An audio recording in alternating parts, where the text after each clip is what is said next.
शेतकरी बंधू भगिनींनो नमस्कार. शेतकरी बंधू भगिनींनो, आज आपण जागतिक मृदा दिनाच्या निमित्तानं शेतकरी बांधवांशी संवाद साधणार आहोत आणि याविषयी आपल्याशी बोलत आहेत कृषी महाविद्यालय सोनई या ठिकाणचे मृदविज्ञान आणि कृषी रसायनशास्त्र विभागातले सहाय्यक प्राध्यापक जयसिंग वाघमारे सर. सर नमस्कार. नमस्कार शेतकरी बंधूंनो. शेतकरी बंधू भगिनींनो, सगळ्यात महत्त्वाची आपल्या शेतीतली माती सांभाळणं गरजेचं आहे आणि त्या अनुषंगानं काम करणं गरजेचं आहे आणि त्याच अनुषंगानं हा जागतिक मृदा दिन साजरा होतो आहोत आणि तो आपण करतो आहोत आणि तो आपण कसा केला पाहिजे आणि आपल्या मृदेच्या बाबतीत काय आपल्याला वाटतं आहे याविषयी सुद्धा आपल्याला आज जाणून घ्यायचं आहे.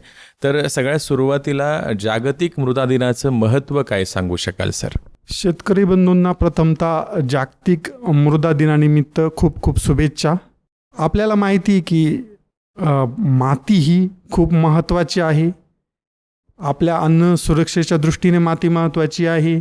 त्याच्यानंतर आपली जी आपण म्हणतो न्यूट्रिशनल सिक्युरिटी, तिच्या दृष्टीने सुद्धा माती खूप महत्त्वाची आहे. माती महत्त्वाची का आहे? कारण की जवळजवळ आपलं जे अन्न मिळतं आहे त्यातलं 95% ह्या पृथ्वीवरच्या जीवांना जे अन्न मिळतं आहे ते मातीतून येतं आहे.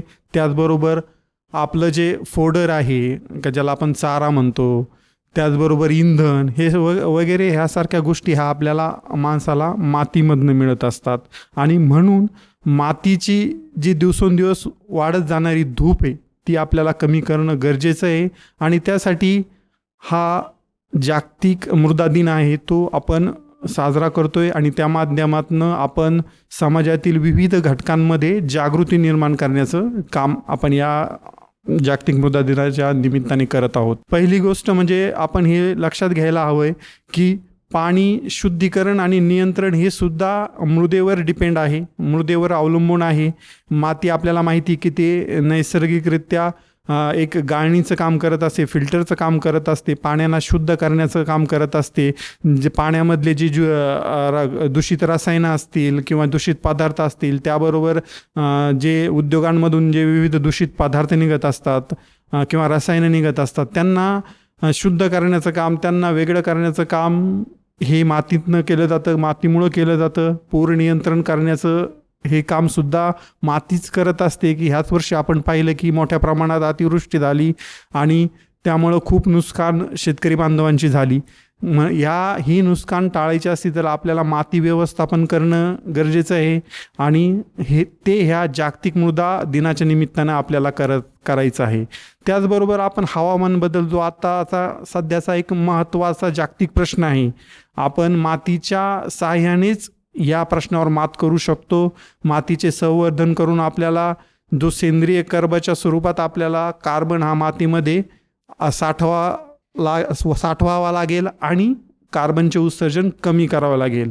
त्याचबरोबर आपण जर जागतिक लेवलला पाहिलं तर शाश्वत जो विकास म्हणतोय आपण हा मातीच्या व्यवस्थापनामधून मातीची धूप कमी करूनच आपण हे सगळं करू शकतो आणि त्यातून आपण दारिद्र्य निर्मूलन करू शकतो. पर्यावरणाचं संतुलन आपण या माध्यमातून करू शकतो आणि हे सर्व ज्या गोष्टी मी आत्ता सांगितल्यात ह्या सर्व आपण याची जागृती ह्या जागतिक मृदा दिनाच्या निमित्ताने आपल्याला करावायची आहे. जागतिक मृदा दिनाचं महत्त्व काय हे तुम्ही सांगितलेलं आहे. आता शेतकरी बांधव मृदा आरोग्य कशा प्रकारे जपू शकतात, कशी सुधारणा करू शकतात याविषयी आपल्या शेतकरी बंधू भगिनींना सांगा. खरं तर मृदेचं आरोग्य जपण्याची जबाबदारी फक्त शेतकऱ्याची नाही तर ह्या आपल्या प्रत्येक नागरिकांची आहे.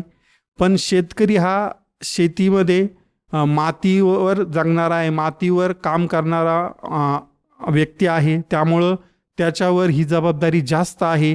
त्यासाठी आपण वेगवेगळ्या ज्या पद्धती आहे त्याचा वापर करू शकतो. बऱ्याचदा आपण मशागत ही मोठ्या प्रमाणात करतो, पण कमीत कमी मशागत करून आपण जमिनीची धूप कमी करू शकतो. जो कार्बनचे उत्सर्जन जमिनीमधून होतं आहे ते कमी मशागत करून आपण टाळू शकतो. त्याचबरोबर मातीमध्ये जे सूक्ष्मजीव असतात वेगवेगळे ते पण कमी मशागतीमधनं आपण टिकून ठेवू शकतो. त्याचबरोबर आपण मातीची घडण कमी जी बिघडते ती आपण या कमी मशागतीमधून टाळू शकतो. त्याचबरोबर शेतकरी बांधव पिकांची फेरपालट करणं गरजेचं आहे. शेतकरी बांधवांकडून आपण शक्यतो एकल पीक पद्धतीचा वापर करतो, एकच पीक वारंवार घेतो. त्याऐवजी आपण पिकांची फेरपालट करायला हवी. तृणधान्य पिकानंतर कडधान्य पिकं आपण घेतली पाहिजे, जेणेकरून आपल्या जमिनीची जी नैसर्गिक सुपीकता आहे ती टिकून राहील. त्याचबरोबर आपले जे रासायनिक खतांची जी गरज आहे ती कमी होईल. आपण शेतीमध्ये आच्छादनाची पिके असतील किंवा हिरवळीचे पिके असतील त्याचा वापर करून आपण जमिनीची धूप कमी करू शकतो. जमिनीमध्ये सेंद्रिय जे कर्ब म्हणतो आपण, की जे मातीचा हृदय म्हणून काम करतं, त्याचे सेंद्रिय कर्बाचे प्रमाण आपण वाढवू शकतो आणि त्यातून एकंदरच आपण जमिनीची धूप कमी होऊ शकेल. त्याचबरोबर सेंद्रिय आणि जैविक खतांचा वापर करणं ही काळाची गरज आहे. सेंद्रिय खताचे जर आपण आणि जैविक खतांचा जर आपण वापर केला तर जमिनीचे आरोग्य आपले आपोआपच सुधारू शकतील किंवा ते अबाधित राहील. आणि त्याचनंतर आपण जर पाहिलं तर जे रासायनिक खतं आहेत, रासायनिक खताचा सध्याच्या काळामध्ये बेसुमार वापर होतोय.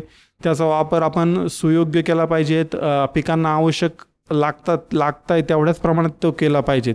त्याचबरोबर जे आपण सॉईल कन्झर्वेशनचे जे वेगवेगळे उपाय आहेत ते पण आपल्या जमिनीमध्ये केले पाहिजेत. बांधबंदिस्ती असेल किंवा समपातळीतील शेती आपण केली पाहिजे, ज्यामध्ये आपण उताराच्या जमिनीवर मातीची धूप थांबवण्यासाठी उताराच्या आडवे आपण बांधणे गरजेचे आहे. समपातळीत शेती करणे गरजेचे आहे, जेणेकरून पाण्याचा वेग कमी होईल आणि मातीचे जे कण पाण्यासोबत किंवा वाऱ्याबरोबर जे वाहून जातात ते थांबवले जाईल. त्याचबरोबर सगळ्यात महत्त्वाचं म्हणजे शेतकरी बांधवांनी आपल्या मातीचे जे परीक्षण केले पाहिजेत आणि मृदा आरोग्य कार्डाचा वापर करूनच आपण शेतीमध्ये अन्नद्रव्यांचे व्यवस्थापन केले पाहिजे, जेणेकरून आपण आपल्या शेतीची उत्पादन क्षमता दीर्घकाळ टिकून ठेवू शकतो आणि त्याचबरोबरच पर्यावरणाचे पण संरक्षण होईल. सर, यानंतर विचारायचं आहे की मृदा आरोग्य कार्ड अर्थात SHC हे काय आहे? शेतकऱ्यांना याबद्दल काय माहिती सांगू शकाल? आणि या मृदा आरोग्य कार्डामध्ये मातीबद्दलच्या कोणत्या महत्त्वाच्या घटकाचं विश्लेषण केलं जातं? मृदा आरोग्य कार्ड, त्यालाच आपण सॉईल हेल्थ कार्ड असं म्हणतो, ही एक केंद्र सरकारने म्हणजे भारत सरकारने सुरू केलेली एक महत्त्वाचा उपक्रम आहे, ज्यामध्ये शेतकऱ्यांना मातीची तपासणी करून तिच्या गुणवत्तेनुसार खतांच्या वापरासाठी आणि पीक व्यवस्थापनासाठी शिफारसी करण्यात येतात. आता ह्या ज्या सॉईल हेल्थ कार्डमध्ये किंवा माती आरोग्य कार्डामध्ये आपल्याला 12पेक्षा जास्त जे मातीशी संबंधित जे घटक आहेत त्यांचं पृथक करून किंवा विश्लेषण करून दिलेलं असतं. त्याच्यामध्ये आपल्या जमिनीत असणाऱ्या जे मुख्य अन्नद्रव्य आहेत, नत्र, स्फुरद, पालाश, त्याचे प्रमाण किती आहे ते आपल्याला यातनं कळतं. जे दुय्यम पोषण तत्वे जसं की गंधक आहे, कॅल्शियम, मॅग्नेशियम यांचं आपल्या जमिनीमध्ये किती प्रमाण आहे हे पण या सॉईल हेल्थ कार्डच्या माध्यमातून शेतकऱ्यांना कळू शकतं. त्याचबरोबर जे सूक्ष्म पोषक तत्व आहेत जसं की त्यांना आपण मायक्रोन्यूट्रिएंट म्हणतो, हे पण आपल्याला त्यांचं प्रमाण जमिनीमध्ये कसं आहे, त्यांची कमतरता आहे की उपलब्धता आहे, हे सगळं आपल्याला ह्या सॉईल हेल्थ कार्डच्या माध्यमातून कळेल.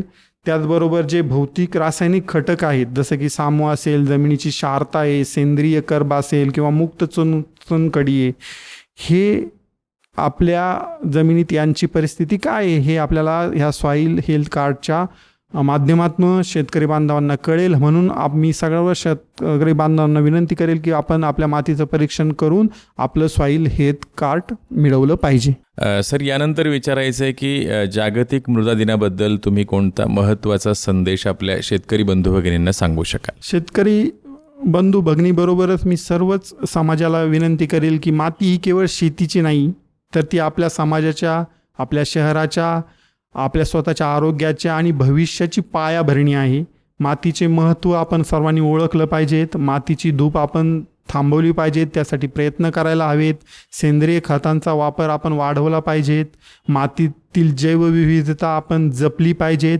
आणि सगळ्यात शेवटी सगळ्यात महत्त्वाचे सांगायचे तर मातीचे आरोग्य केवळ शेतकऱ्यांची जबाबदारी नसून ही प्रत्येक नागरिकांची जबाबदारी आहे. घरातील कचरा आपण वेगळा केला पाहिजेत, प्लास्टिकचा वापर आपण टाळला पाहिजेत आणि परिसरातील माती प्रदूषित होण्यापासून आपण वाचवली पाहिजेत. शेतकरी बंधू भगिनींनो, जागतिक मृदा दिनाच्या निमित्तानं आज आपण कृषी महाविद्यालय सोनई या ठिकाणचे मृदविज्ञान आणि कृषी रसायनशास्त्र विभागातले सहाय्यक प्राध्यापक जयसिंग वाघमारे यांच्याशी बोललो आणि या मातीच्या बाबतीत अनेक गोष्टी महत्त्वाच्या त्यांनी सांगितलेल्या आहेत. त्याविषयी आज आपल्याला त्यांनी मार्गदर्शन केलं. त्यांच्याशी तुम्हाला बोलायचं असेल तर त्यांचा मोबाईल नंबर आहे 7972 87 34 68. सर, आपण ही जी मुलाखत दिली आकाशवाणी अहिल्यानगरच्या वतीनं आणि सर्व शेतकरी बंधू भगिनींच्या वतीनं आपले धन्यवाद व्यक्त करतो. धन्यवाद.